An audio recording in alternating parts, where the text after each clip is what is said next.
भुवः स्वः तत्सवितुर्वरेण्यं भर्गो देवस्य धीमहि धियो यो नः प्रचोदयात्।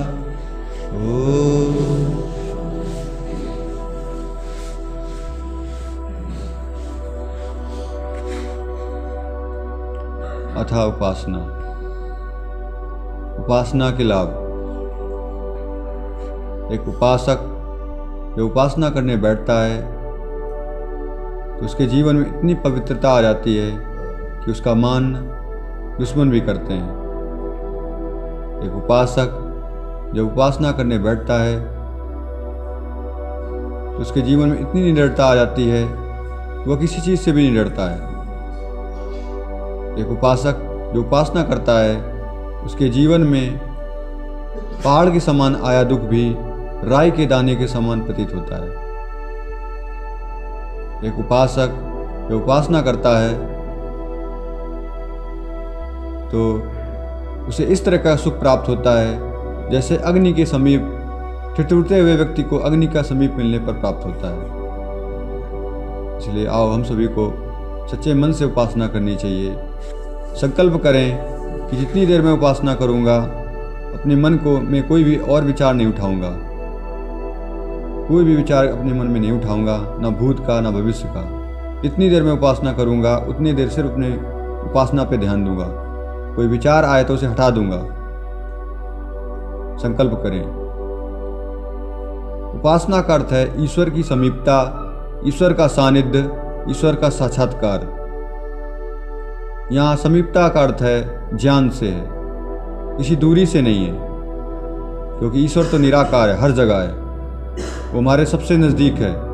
इसलिए ज्ञान की दूरी होनी चाहिए, ज्ञान की दूरी से वो दूर है।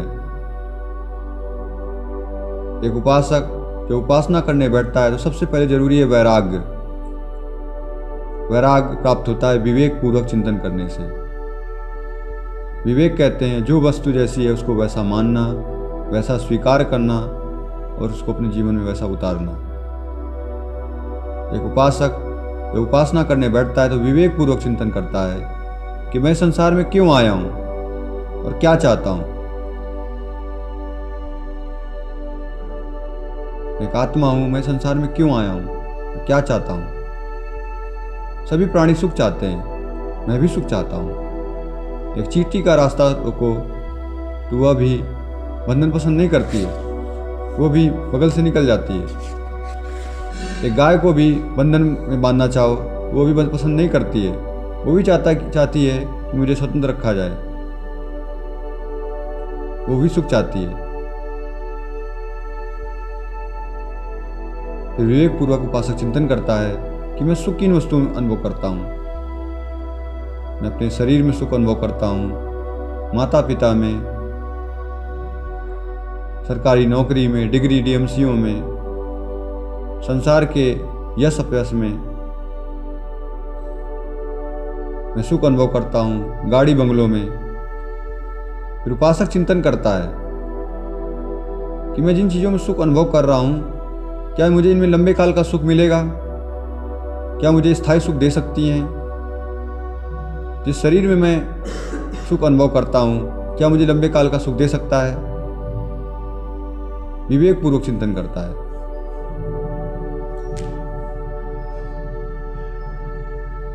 जिस शरीर में सुख अनुभव करता हूँ इस शरीर में हर क्षण प्रतिदिन परिवर्तन होते रहते हैं। ये शरीर धीरे धीरे बुढ़ापे की ओर जा रहा है। कभी यह बचपना में था, फिर जवान, फिर युवान, फिर धीरे धीरे बुढ़ापे की ओर जाएगा। इसमें परिवर्तन हो रहे हैं। जब बुढ़ापे की ओर जाएगा तो शरीर कमज़ोर हो जाएगा, शरीर में झुर्रियाँ पड़ जाएंगी, आंखें कमज़ोर हो जाएंगी, बाल सफ़ेद हो जाएंगे, शरीर रोगग्रस्त हो जाएगा और एक दिन मृत्यु को प्राप्त हो जाएगा। ये मुझे शरीर लंबे काल का सुख नहीं दे सकता है, मुझे स्थायी सुख नहीं दे सकता है। जिन माता पिता में मैं सुख अनुभव करना चाहता हूँ वो भी मुझे लंबे काल का सुख नहीं दे सकते हैं। जिन डिग्री डीएमसीओ में, नौकरियों में मैं सुख अनुभव करना चाहता हूँ वो भी मुझे लंबे काल का सुख नहीं दे सकती हैं। जिन गाड़ियों में, महलों में मैं सुख अनुभव करना चाहता हूँ, वो सब नष्ट हो जाएंगी। किले में राजाओं के किले, जो दुर्ग थे, वो आज ध्वस्त हो गए हैं। जो फलदार वृक्ष थे वो आज सूख गए हैं। इस प्रकृति में हर चीज नाशवान है, कोई चीज हमेशा एक जैसी नहीं रहती है, परिवर्तनशील है हर एक वस्तु।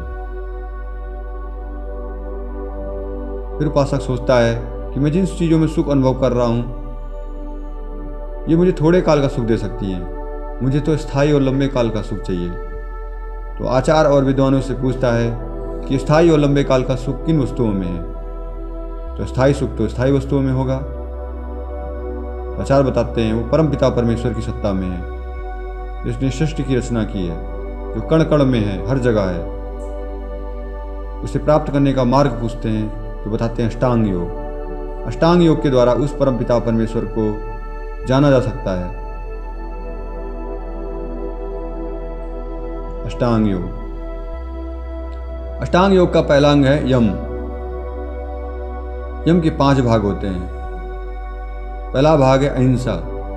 अहिंसा कहते हैं अकारण किसी को मन से, शरीर से, वाणी से कष्ट ना देना, और कारण है तो चाहे हजारों लोगों की गर्दनें क्यों ना काटनी पड़ जाएं, अहिंसा कहलाता है। क्या मेरे जीवन में अहिंसा का पालन है? क्या सुबह से लेकर मैंने अभी तक की संध्या तक अहिंसा का पालन किया है? सभी लोग चिंतन करें, कहीं मैंने मन से किसी को ईर्ष्या द्वेष तो नहीं करता, कहीं मैं वाणी से किसी को कठोर वचन तो नहीं बोलता, कहीं शरीर से मैंने कहीं हिंसा तो नहीं की है। सुबह की संध्या से लेकर अभी तक की संध्या का चिंतन करें सभी लोग, क्या मैंने अहिंसा का पालन किया है?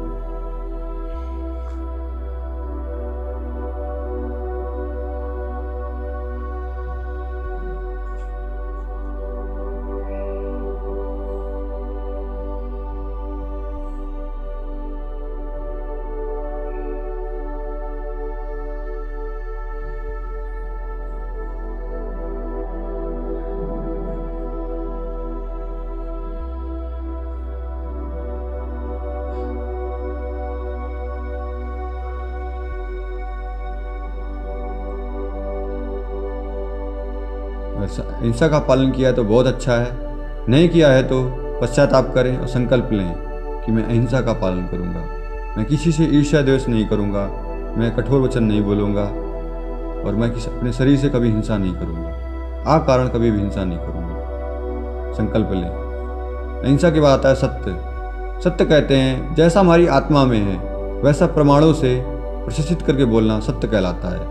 अर्थात जैसे हमें पता है उसको वैसा ही बताना, उसको वैसा ही मानना, वैसा स्वीकार करना सत्य कहलाता है। क्या मैं सत्य का पालन करता हूं? क्या मेरे जीवन में सत्य है? कहीं मैं मजाक मजाक में झूठ तो नहीं बोलता। सच बराबर तप नहीं, झूठ बराबर पाप। सभी लोग चिंतन करें, क्या मेरे जीवन में सत्य का पालन है? कोई बात में बढ़ा चढ़ा के तो नहीं बोलता, बिन प्रमाण के तो नहीं बोलता, मजाक मजाक में भी झूठ तो नहीं बोलता।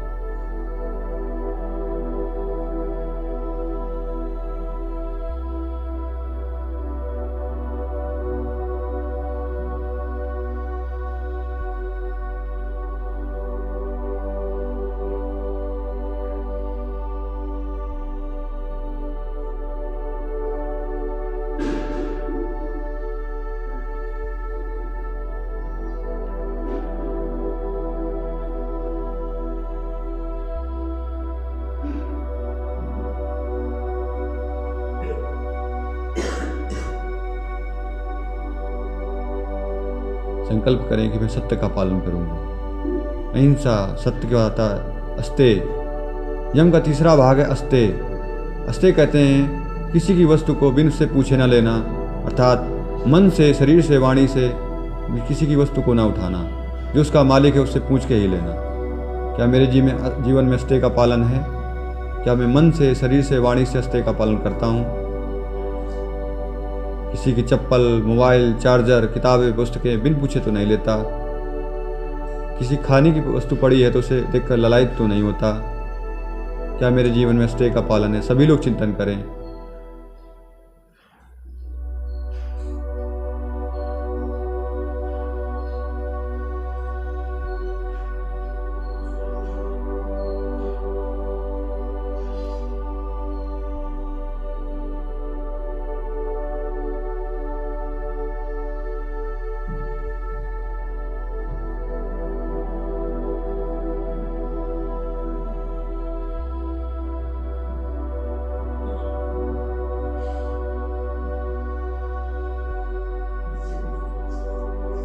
अस्तेय का पालन किया है तो बहुत अच्छा है, नहीं किया है तो पश्चाताप करें और संकल्प लें कि मैं आज से अस्तेय का पालन करूँगा, मैं पुरुषार्थ करूँगा, मैं जीवन में चोरी नहीं करूँगा, कोई वस्तु मुझे ज़रूरत है तो मैं पूछ के लूँगा। अहिंसा, सत्य, अस्तेय के बाद आता ब्रह्मचर्य। ब्रह्मचर्य कहते हैं वीर की रक्षा करना, अपनी धातुओं की रक्षा करना। क्या मेरे जीवन में ब्रह्मचर्य का पालन है? क्या मैं मन से, शरीर से, वाणी से ब्रह्मचर्य का पालन करता हूँ? कहीं मेरे मन में गंदे विचार आते हैं तो मैं विषयों का ध्यान तो नहीं करता, किसी स्त्री का ध्यान तो नहीं करता, अनावश्यक चिंतन तो नहीं करता, विषयों की कथा तो नहीं करता, विषयी लोगों का संग तो नहीं करता, माता बहन बेटियों का दर्शन तो नहीं करता, एकांत सेवन तो नहीं करता, अनावश्यक बातचीत करना जिसे कहते हैं संभाषण, चैटिंग तो नहीं करता, क्रीड़ा तो नहीं करता। क्या मेरे जीवन में ब्रह्मचर्य का पालन है? कहीं मैं अपनी मूतेंद्री से अश्लील छेड़छाड़ तो नहीं करता, मोबाइल में गलत लिंक आ जाने पर उसे खोलकर देखने की इच्छा तो नहीं करता, उसमें आनंद तो नहीं लेता। क्या मैं मन से, शरीर से, वाणी से ब्रह्मचर्य का पालन करता हूँ? सभी लोग चिंतन करें। आज अगर मेरे मन में गंदे विचार आए हैं तो उन्हें हटाया हूँ कि नहीं हटाया हूँ, या उसमें आनंद लेने लग गया हूँ?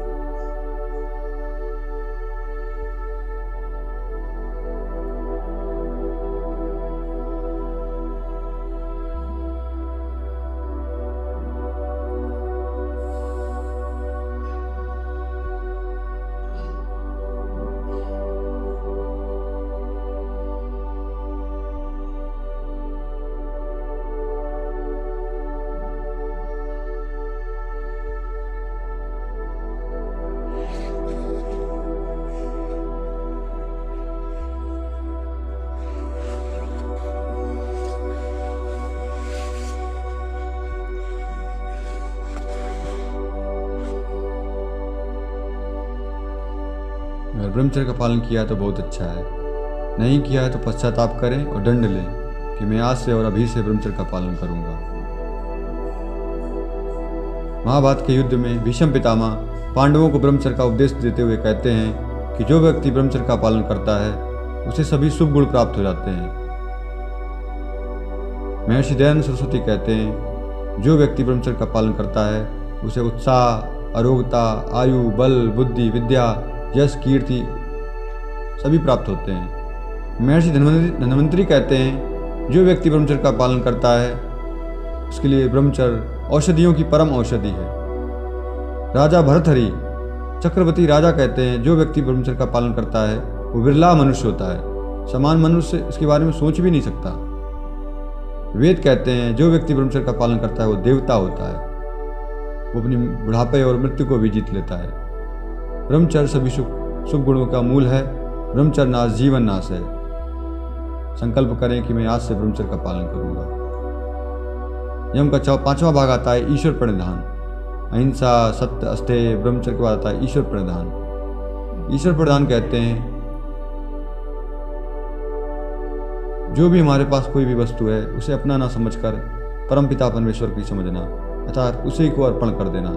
जिस प्रकार मालिक की वस्तुओं को नौकर कभी अपना नहीं समझता और उसका उपयोग करता है, उसी प्रकार जो भी वस्तु है उसे अपना ना समझना, सब परमपिता परमेश्वर का समझना और उसी पे अर्पण कर देना। क्या मेरे जीवन में ईश्वर प्रदान का पालन है?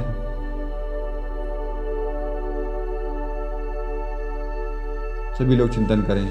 कहीं मैं ऐसा तो नहीं कहता मेरे वस्त्र, मेरा मकान, मेरा ये, मेरा वो, ये मानना कि ये परमपिता परमेश्वर का दिया हुआ है।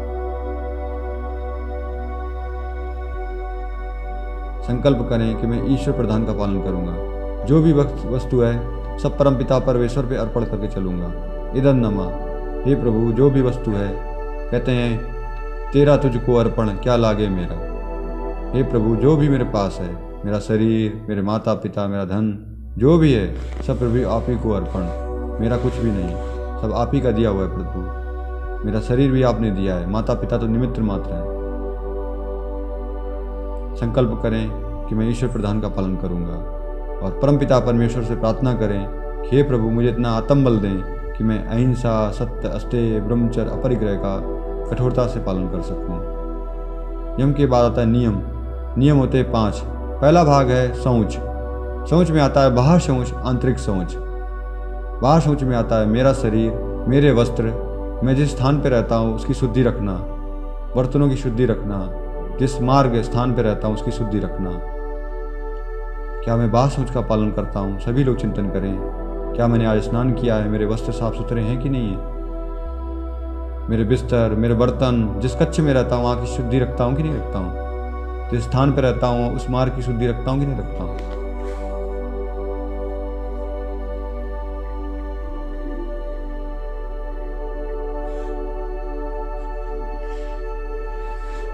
बाह्य सोच की बात है आंतरिक सोच। आंतरिक सोच कहते हैं किसी के प्रति ईर्ष्या, द्वेष, वैर भाव न रखना, छल कपट न रखना, क्रोध अहंकार का पूर्ण रूप से त्याग करना आंतरिक सोच कहलाता है। सभी लोग चिंतन करें, क्या मैं आंतरिक सोच का पालन किया है? कहीं मैं किसी से ईर्ष्या द्वेष तो नहीं करता, वैर भाव तो नहीं रखता,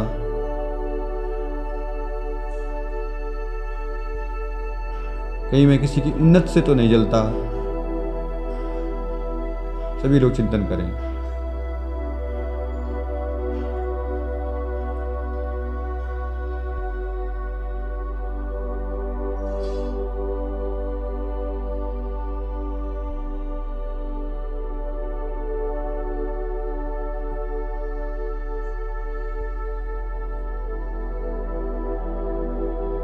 संकल्प करें कि मैं आंतरिक सोच का पालन करूंगा।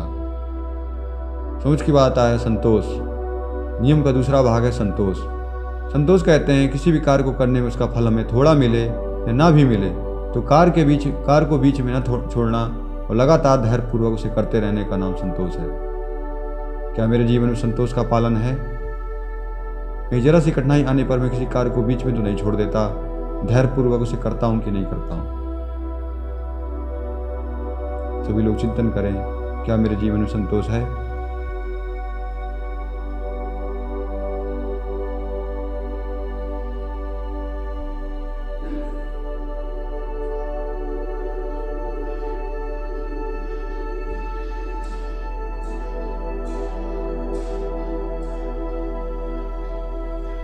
संकल्प करें कि मैं संतोष का पालन करूंगा। समझ के बाद आता है संतोष, संतोष के बाद आता है तप। नियम का तीसरा भाग है तप। तप कहते हैं धर्म, वेद और सत्य के मार्ग पर चलते हुए मान मिले, अपमान मिले, यश अपयश, भूख प्यास, हानि लाभ कुछ भी मिले पर धर्म, वेद और सत्य का मार्ग न छोड़ना तप कहलाता है। क्योंकि धर्म सुख का मूल है। अगर जीवन में सुखी रहना है तो धर्म को धारण करना ही होगा और धर्म धारण होता है तप से।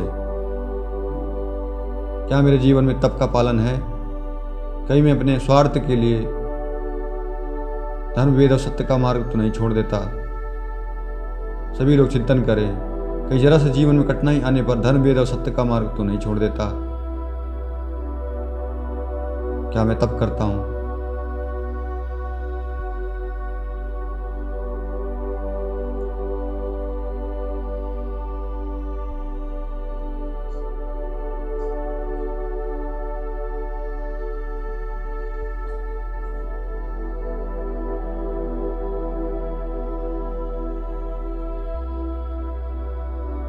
संकल्प करें कि मैं तप का पालन करूंगा। संतोष तप के बाद आता है चौथा भाग नियम का, स्वाध्याय। स्वाध्याय कहते हैं ऋषिकृत ग्रंथों को पढ़ना, उनको अपने जीवन में उतारना, आचरण करना स्वाध्याय कहलाता है। क्या मेरे जीवन में स्वाध्याय का पालन है? सभी लोग चिंतन करें, आज मैंने कौन सी पुस्तक को पढ़ा है, क्या विषय पढ़ रहा हूं, क्या विषय चल रहा है, स्वाध्याय किया है या नहीं किया है? विद्वान कहते हैं जो व्यक्ति स्वाध्याय करता है उसकी अविद्या आदि के संस्कार नष्ट हो जाते हैं। विद्वान कहते हैं जो व्यक्ति स्वाध्याय करता है उसके विचार पवित्र हो जाते हैं। स्वाध्याय ऐसा मोक्ष शस्त्र है जिससे विचारों में पवित्रता आती है। गंदे विचार रुक जाते हैं या नष्ट हो जाते हैं, विचार पवित्र हो जाते हैं। मैंने आज कौन सी पुस्तक का स्वाध्याय किया? सभी लोग चिंतन करें।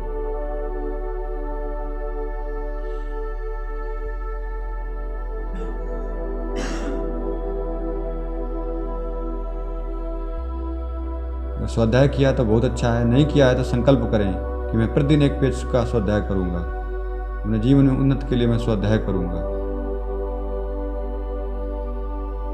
स्वाध्याय हमारे आत्मा का भोजन है। जिस प्रकार शरीर का भोजन रोटी दाल चावल है, उसी प्रकार आत्मा का भोजन स्वाध्याय है, जिससे आत्मा के अविद्या आदि के संस्कार नष्ट हो जाते हैं। सम संतोष तप स्वाध्याय के बाद आता है ईश्वर परिधान। ईश्वर परिधान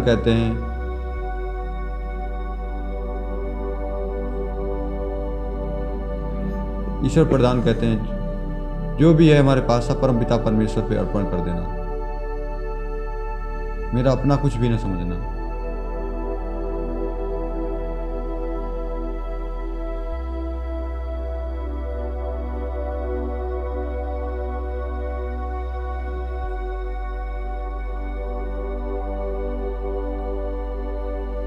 क्या मैं ईश्वर प्रधान का पालन करता हूं?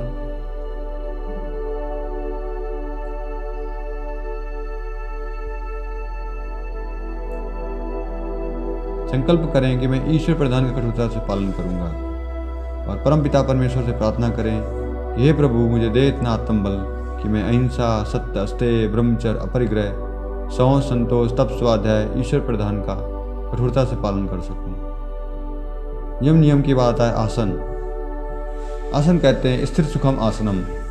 जिस आसन में हम लंबे समय तक स्थिर पूर्वक बैठ सकें उसे आसन कहते हैं। सुखासन, अर्धपद्मासन, पद्मासन, किसी भी आसन का अभ्यास कर सकते हैं।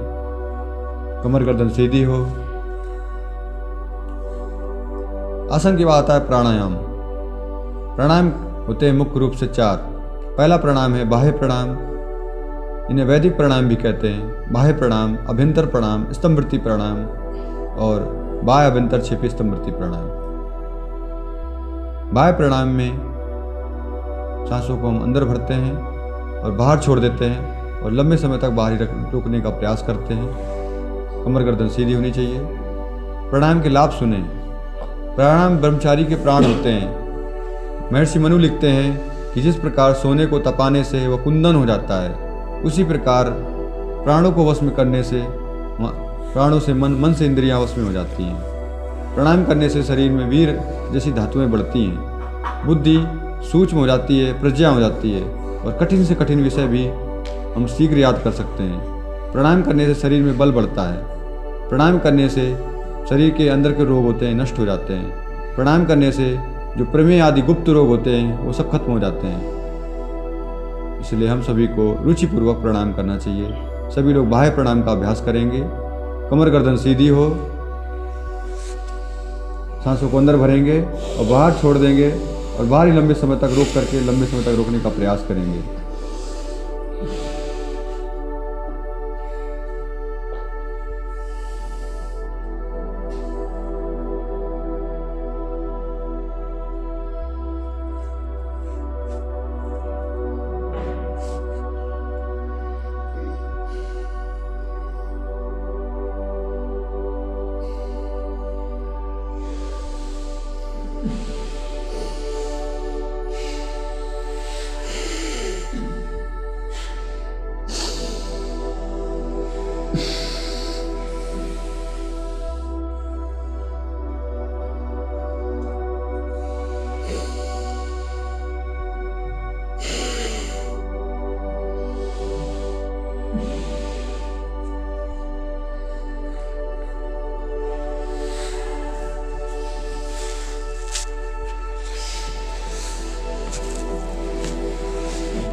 समान सांसें।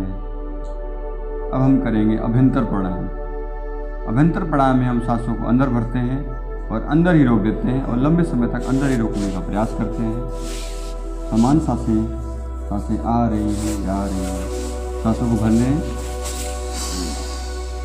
अंदर ही रोक दें और लंबे समय तक अंदर ही रोकने का प्रयास करने का नाम अभ्यंतर प्राणायाम है। 1 2 3 4 5 6 7 8 9 10 11 12 13 14 15। सांसों को छोड़ दें, सांसों को फिर से भर लें, अंदर ही रोक दें, लंबे समय तक अंदर ही रोकने का प्रयास करें। कमर गर्दन सीधी रखें। 1 2 3 4 5 6 7 8 9 10 11 12 13 14 15। सांसों को छोड़ दें, सांसों को फिर से अंदर भर लें, अंदर ही रोक दें और लंबे समय तक अंदर ही रोकने का प्रयास करें। देखिए शरीर में क्या क्या हो रहा है, कहाँ पे प्राण पहुँच रहे हैं। पूरे शरीर का निरीक्षण करें, शरीर के अंदर चले जाएं। सभी लोग बिना मेरे निर्देश के प्राणायाम करें।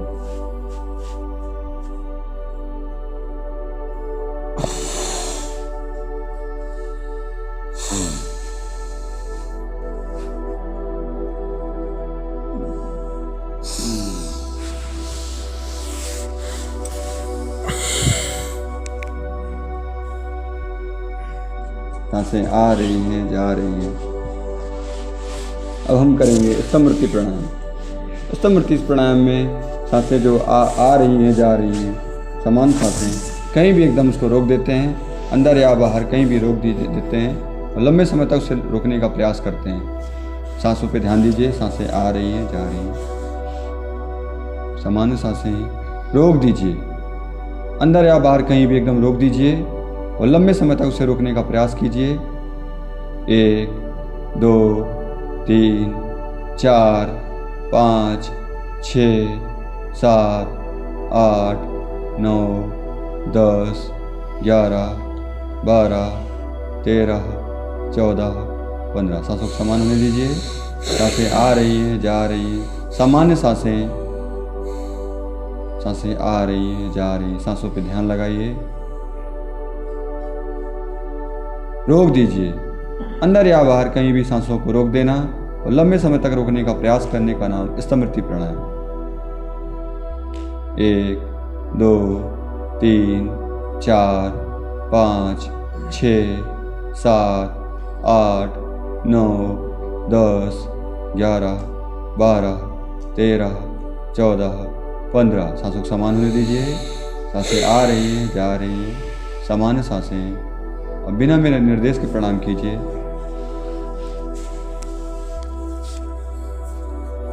प्रणाम किए। प्रणाम को शुरुआत में 3 से स्टार्ट करना चाहिए, धीरे धीरे बढ़ा करके उसका समय बढ़ाना चाहिए। इसके बाद में उसको बढ़ा करके 21 तक ले जा सकते हैं, 21 प्रणाम तक कर सकते हैं। मगर धीरे धीरे प्रणाम का अभ्यास करना चाहिए, एकदम नहीं करना चाहिए, नहीं उससे हानि होगी। प्रणाम करने में कमर गर्दन सीधी होनी चाहिए, इस बात का विशेष ध्यान रखना चाहिए। प्रणाम के बाद आता है प्रत्याहार। हम सभी प्रत्याहार करेंगे। हम सभी ने अभी प्रणाम करके अपने मन को वश में किया। अब प्रैक्टिकल करेंगे, देखेंगे कि मन हमारे अनुरूप चलता है, जैसा चाहे वैसा चलाएंगे। मन तो जड़ है, मन अपने कभी कार्य नहीं करता है, जैसा चाहे वैसे मन को हम चला सकते हैं। प्रत्याहार में हम क्या करते हैं, मन को बाह्य विषयों से रोक करके शरीर की सभी इंद्रियों में मन को लगाने का प्रयास करते हैं। सबसे पहले मन को लगाने का प्रयास करेंगे बाह्य इंद्री। सबसे पहले मन को लगाने का प्रयास करेंगे चक्षुंद्री में। चक्षुंद्री का विषय है दृश्य। बंद आंखों से देखने का प्रयास करें, प्रत्याहार करें। देखिए मुझे क्या क्या दिखाई दे रहा है, अंधेला दिखाई दे रहा है, उजाला दिखाई दे रहा है, क्या दिखाई दे रहा है। सभी लोग देखने का प्रयास करें, कोई कल्पना न करें।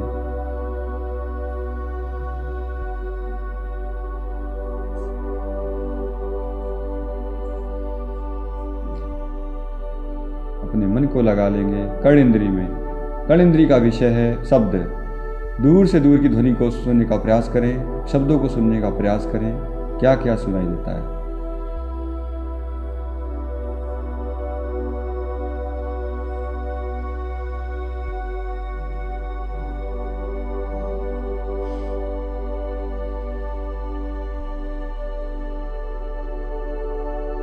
कर्ण इंद्री से मन को हटा लें, अपने मन को लगा लें नासिका इंद्री के अग्रभाग में। नासिका इंद्री का विषय है गंध।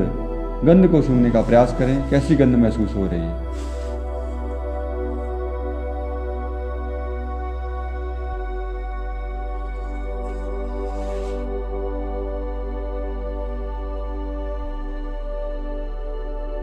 अपने मन को लगा ले जीव्या इंद्री के अग्रभाग में। जीव्या इंद्री का विषय है स्वाद। स्वाद को चखने का प्रयास करें, कैसा स्वाद महसूस हो रहा, खट्टा, मीठा, चरपरा।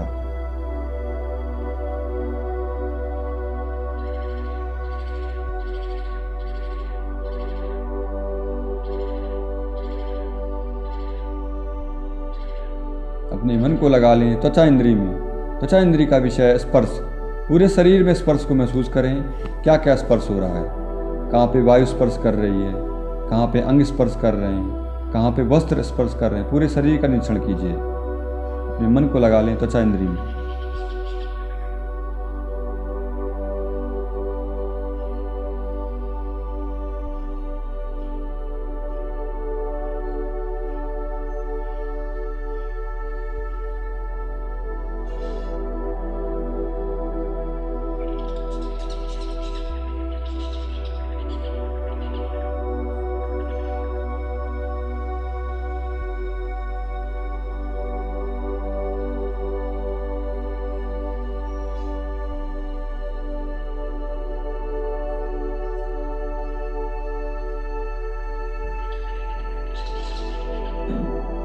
मन को लगा लें कंठ से नीचे दोनों स्तनों के बीच में हृदय प्रदेश में मन को लगाने का प्रयास करें। कंठ से नीचे दोनों स्तनों के बीच में हृदय प्रदेश है, वहीं पे मन को लगाने का प्रयास करें। यह आत्मा का निवास स्थान है। कहीं मन भटकता है तो उसे खींच कर ले आएं और हृदय प्रदेश में लगा लें। यहाँ से धारणा शुरू करेंगे।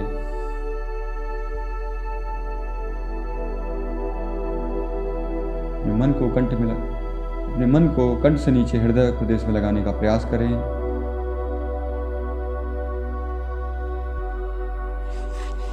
धारणा करें।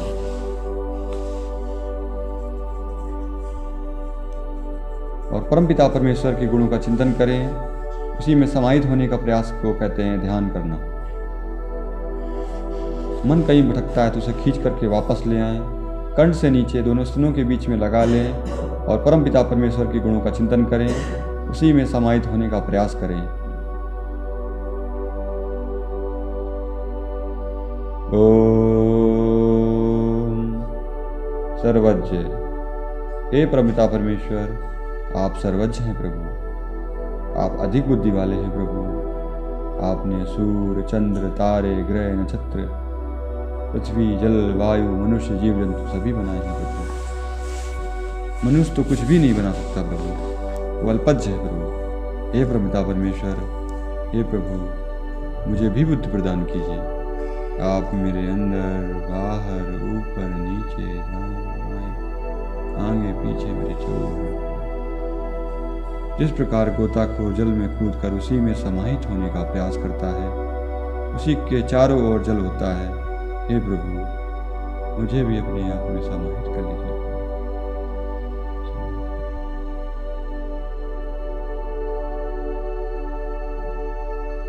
ओम सर्वशक्तिमान।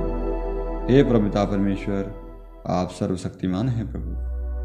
हे प्रभु, आपने सूर्य, चंद्र, तारे, ग्रह, नक्षत्र सभी बनाए हैं। आपने इनको बनाने में किसी की सहायता नहीं ली प्रभु, आप इन्हें धारण किए हो प्रभु।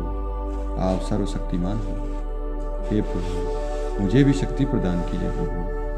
आप मेरे अंदर, बाहर, ऊपर, नीचे, दाएं बाएं, आगे पीछे मेरे चारों ओर। हे प्रभु, जिस प्रकार गोताखोर जल में समाहित होने का प्रयास करता है, मुझे भी अपने आप में समाहित कर लीजिए प्रभु। ओम सर्वरक्षक, हे परमपिता परमेश्वर, आप सर्वरक्षक हैं प्रभु, आप सभी की रक्षा करते हैं प्रभु। हे प्रभु, मेरी भी रक्षा कीजिए, बुरे विचार बुराइयों से मेरी रक्षा कीजिए, मेरे जीवन को पवित्र बना दीजिए प्रभु। हे प्रभु, आप मेरे अंदर बाहर ऊपर नीचे दाएं बाएं मेरे चौओर हैं प्रभु। जिस प्रकार मछली के अंदर जल बाहर जल उसके चौओर जल होता है, उसी प्रकार है प्रभु। हे प्रभु, मुझको भी अपने आप में समाहित कर लीजिए प्रभु। ओम दयालु, हे परमपिता परमेश्वर, आप दयालु हैं प्रभु, आप सभी पे कितनी दया करते हैं। हे प्रभु, आपने हमारे लिए अन्न जल फल फूल वायु औषधियाँ सभी दी हैं प्रभु। बदले में आपसे हमें कुछ नहीं चाहिए प्रभु, आपने हमें सब कुछ दिया है प्रभु, हमसे बदले में आप कुछ भी नहीं लेते। हे प्रभु, मुझे भी दयालु बना दीजिए। ओम परोपकारी, हे परमपिता परमेश्वर, आप परोपकारी हैं प्रभु, मुझे भी परोपकारी बना दीजिए प्रभु।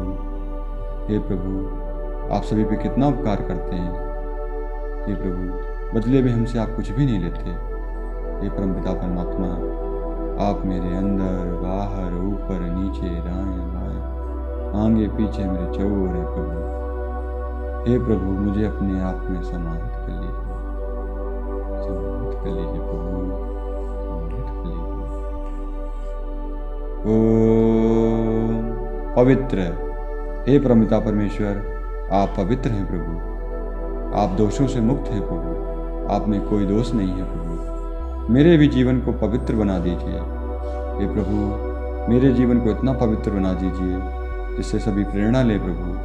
हे प्रभु, मेरे जीवन को पवित्र बना दीजिए। ओम अजन्मा, हे परमपिता परमेश्वर, आप अजन्मे हैं प्रभु, आप कभी जन्म नहीं लेते हैं प्रभु, आप ना कभी अवतार लेते हैं। हे परमपिता परमेश्वर, आप शरीर आदि से मुक्त हैं प्रभु, आप इंद्रियों से मुक्त हैं प्रभु, आप अजन्मे हैं प्रभु, आप निराकार हैं प्रभु।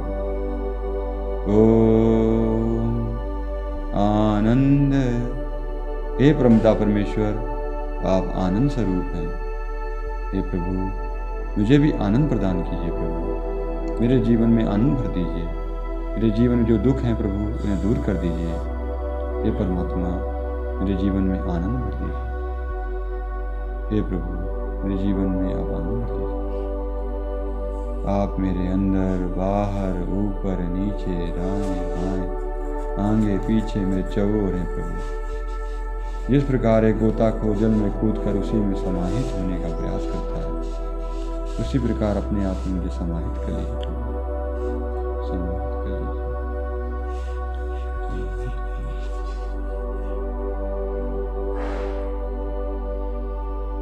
आप सभी लोग परमपिता परमेश्वर के गुणों का चिंतन करें और परमात्मा से प्रार्थना करें कि हे प्रभु, मेरे जीवन में जो भी दोष हैं, जिन चीज़ों की कमी है प्रभु, उन्हें दूर कर दें। हे प्रभु, मेरे कष्टों को दूर कर दें, ऐसी प्रार्थना करें।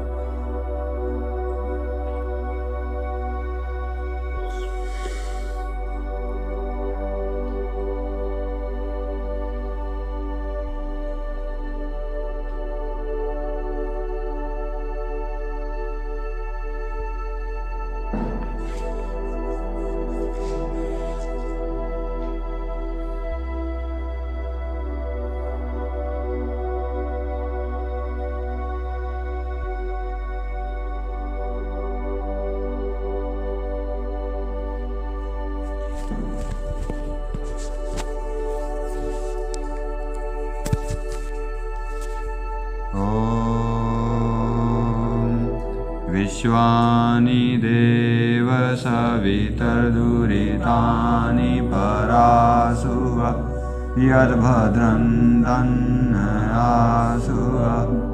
ॐ शान्ति शान्ति शान्ति। ॐ द्यौ शान्तिरन्तरिक्षं शान्तिः पृथिवी शान्तिरापः शान्तिरोषधयः शान्तिः वनस्पतयः शान्ति विश्वे देवा शान्ति ब्रह्म शान्ति सर्वं शान्ति शान्तिरेव शान्ति क्षमा शान्तिरेधि ॐ शान्ति शान्ति शान्ति सर्वेभ्यो नमः।